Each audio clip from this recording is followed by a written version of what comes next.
கிறிஸ்துவிலே மிகவும் பிரியமானவர்களே, 20/4/2024 உங்களை சந்திப்பதிலே மகிழ்ச்சி அடைகிறேன். வாருங்கள், ஒரு நிமிடம் நாம் ஜெபிப்போம். அன்று தகப்பனை, இன்றைக்கு என்னுடைய பாதுகாப்புக்காய் ஜெபிக்கும்படி என் தேவனுடைய சமூகத்தில் வருகிறேன். என் தேவனுடைய நன்மையும் கிருபையும் விடுதலையும் ஆசீர்வாதமும் உங்களுடைய வாழ்க்கையில் இருக்கும்படி ஜெபிக்கிறேன். எல்லா பொல்லா பின்னாச மோச விலைக்கு இவரை நீங்கள் பாதுகாத்துக் கொள்ளுங்க. என் தேவனுடைய கரம் இவரோடு இந்த அற்புதத்தை செய்வதாக. இயேசு கிறிஸ்து சிந்தின பரிசுத்த ரத்தத்தை இவர் மீதும் ஒரு குடும்பத்தின் மீதும் செய்கிற சகல காரியத்தின் மீது பூசுகிறேன். ஆகவே இந்த நாள் முழுவதும் மகிமையின் ஆசீர்வாதம் இவரோடு இருந்து செயல்படுவதாக தகப்பனே. சங்கீதம் 17:8 கண்மணி போல என்னை காத்தரலும் என்று சொல்லி எழுதியிருக்கூடிய வார்த்தையின்படி எப்போதும் இவரை நீர் கண்மணி போல பாதுகாத்து சகல நன்மையை கொடுங்க. இயேசுவின் நாமத்திலே ஒப்புக்கொடு ஜெபிக்கிறேன் நல்ல பிதாவே, ஆமேன். பிரியமான ஜெப பங்காளரே, ஒரு நிமிடம் நம்ம இந்திய தேசத்திற்காகவும் ஜெபிப்போம். அன்பு தகப்பனே, 20/4/2024 இந்திய தேசத்திற்காக ஜெபிக்கும்படியாய் உம்முடைய சமூகத்தில் வருகிறேனப்பா.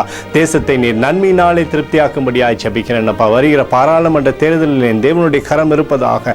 நல்லாட்சியை நீர் உறுதி செய்து தரும்படியாய் ஜெபிக்கிறோம். கிருபை உம்முடைய அபிஷேகம் தேசத்தின் மீது இருந்து செயல்படட்டும் அப்பா. சகல நன்மையுமே நீங்கள் தந்து வழி நடத்தும்படியாய் ஜெபிக்கிறேன் ஆண்டவரே. அத்தோடு இந்திய தேசத்தில் எழுப்புதலை தரும்படியாய் ஜெபிக்கிறேன். எழுப்புதலை தருவீராக, எழுப்புதலை தருவீராக, எழுப்புதலை தருவீராக. எழுப்புதலை எங்கள் கண்கள் பார்க்கும்படி நீர் ஆசீர்வதிக்கும்படி ஜெபிக்கிறேன். நேற்றும் இன்றும் என்று மாறாதவராகிய இயேசுவின் நாமத்திலே ஒப்புக்கொடு ஜெபிக்கிறேன் நல்ல பிதாவே, ஆமேன். பிரியமான ஜெப பங்காளரே, ஆண்டவர் நம்மளுடைய ஜெபத்தை கேட்டிருக்கிறார். இந்த நாள் முழுவதும் கர்த்தராகிய இயேசு கிறிஸ்துக்குள் நீங்கள் வளரும்படி உங்களை வாழ்த்தி ஆசீர்வதிக்கிறேன். ஆமேன்.